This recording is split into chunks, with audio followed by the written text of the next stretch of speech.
یو هیلۍ یو یې بچې آخر پاتې و کم کې بچې و خطو غونډۍ ته بیرته رانغلو بودۍ ته مورې ودرېده هک پک دا بچون و درک یو هیلۍ وه بې بچو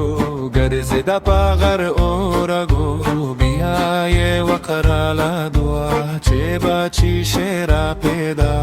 غږ یې وکرلو کوک کوک کوک کوک بچی رغله په سرک ټول بچیو یو هیلۍ کور ته لاړ په خوشحالۍ